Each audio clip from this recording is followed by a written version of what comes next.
एक नए दौर में प्रवेश कर रही है, लेकिन आज की उन्नति और प्रगति के पीछे प्राचीन काल में घटित हुई घटनाओं और उनसे प्राप्त अनुभवों की महत्वपूर्ण भूमिका होती है। विश्व का इतिहास करोड़ों वर्ष पुराना है। इतिहास ने मनुष्य को आदि मानव से एक संपूर्ण व्यक्ति बनते देखा है। पाषाण काल से लेकर वैदिक काल तक मनुष्य ने अभूतपूर्व भौतिक और बौद्धिक विकास किया, लेकिन मध्यकालीन युग में समाज पतन की ओर चला गया। फिर कुछ युग पुरुषों की निरंतर प्रयास से समाज पुनरुत्थान की तरफ बढ़ा। ये सभी घटनाएं आज के सभ्य समाज को प्रभावित करती हैं, अर्थात इन सभी घटनाओं की छाप आज के सभ्य समाज में देखने को मिलती है। इसीलिए प्राचीन गौरवशाली ऐतिहासिक घटनाओं का महत्व और बढ़ जाता है। आज ऐसी ही कई कथाएं प्रस्तुत करेंगे। पहली कथा है अहिल्याबाई होलकर की। सख्त प्रशासक की छवि के लिए इतिहास में विख्यात अहिल्याबाई का जीवन बहुत संघर्षमय रहा। कहानी 1773 की, जब राजा मल्हारराव होलकर भ्रमण से लौट रहे थे। उन्होंने देखा कि एक 8 वर्षीय बालिका गरीबों को सेवा भाव के साथ भोजन करा रही है। उन्होंने उस बालिका को बुलाया और पूछा कि बेटी, तुम्हारा नाम क्या है, तुम्हारे पिता कौन है और तुम कहाँ रहती हो।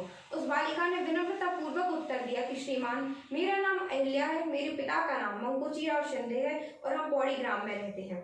बालिका के उच्च संस्कार देखकर मल्हारराव होलकर ने निर्णय लिया कि यही बालिका मेरी पुत्रवधू बनेगी और अहिल्या का विवाह खांडेराव होलकर से हो गया। लेकिन कुछ समय पश्चात खांडेराव होलकर की दुखद मृत्यु हो गई और अहिल्या मालवा की शासिका बन गई। एक दिन रघुबा नामक शासक ने अपनी सेना सहित मालवा पर आक्रमण कर दिया। अपनी प्रजा को बचाने के लिए अहिल्याबाई ने कूटनीति अपनाई।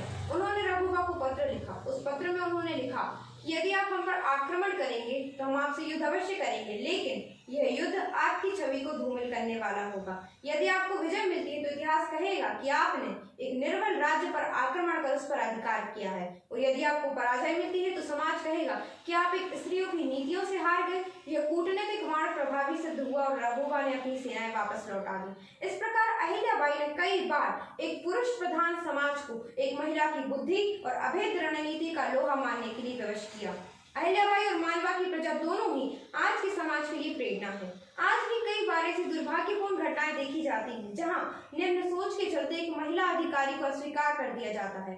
ऐसे में जनता को उस समय की मालवा की प्रजा से सीख लेनी चाहिए, जिन्होंने स्त्री पुरुष का भेद किए बिना अपनी महारानी को प्रशासिका के रूप में हृदय से स्वीकार किया। अगली कहानी है महान सम्राट पृथ्वीराज चौहान की। पृथ्वीराज चौहान का जन्म सोमेश्वर नामक एक शासक के घर पर हुआ। एक दिन बाल्यकाल में उनके पिता ने पृथ्वीराज से कहा कि बेटा, खिलौने ले लो। पृथ्वीराज ने उत्तर दिया कि मुझे तो खिलौनों में केवल धनुष्मान ही अच्छे लगते हैं। पृथ्वीराज चौहान बहुत ही पराक्रमी शासक थे, जिसके बल पर उन्होंने अपने राज्य का चहुतरफा विकास किया। एक दिन मोहम्मद गौरी नामक एक आक्रमणकारी ने उनके राज्य पर आक्रमण कर दिया। पृथ्वीराज चौहान ने उसे बुरी तरह परास्त किया। उनके सहयोगियों ने मोहम्मद गौरी को मृत्युदंड देने का आग्रह किया, लेकिन क्षत्रिय धर्म का पालन करते हुए पृथ्वीराज चौहान ने 17 बार मोहम्मद गौरी को प्राणदान दिया। लेकिन 18वीं बार मोहम्मद गौरी ने पुनः पृथ्वीराज पर आक्रमण करने की योजना बनाई।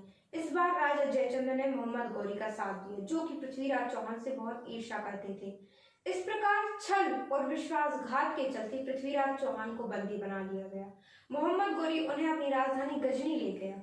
वहां पर पृथ्वीराज चौहान के नेत्र निकालकर उन्हें नेत्रहीन कर दिया गया। लेकिन इतनी यातनाएं सहने के बाद भी वे शत्रु के सामने झुके नहीं।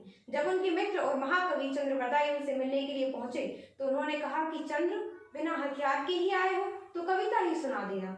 इसके बाद जब पृथ्वीराज चौहान को मृत्युदंड देने के लिए दरबार में लाए, तब उन्होंने कहा कि मेरी अंतिम इच्छा है कि मैं एक तीर चलाना चाहता हूँ।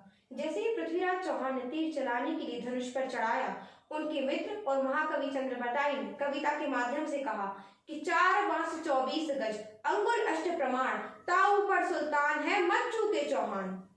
यह सुनते ही पृथ्वीराज चौहान ने अपनी शब्दवेदी विद्या का उपयोग किया और मोहम्मद गौरी सिंहासन पर बैठे ही धराशायी हो गया।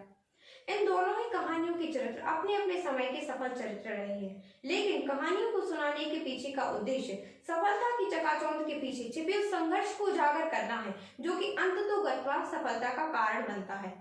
इन कहानियों के चरित्र के जीवन की भांति जन सामान्य के जीवन में भी अनेक प्रकार की पीड़ाएं, कठिनाइयां आती हैं, लेकिन जो इन परिस्थितियों में विचलित हुए बिना कर्तव्य पथ पर दृढ़ निश्चय के साथ आगे बढ़ता है, वही एक सफल व्यक्तित्व का निर्माण कर पाता है।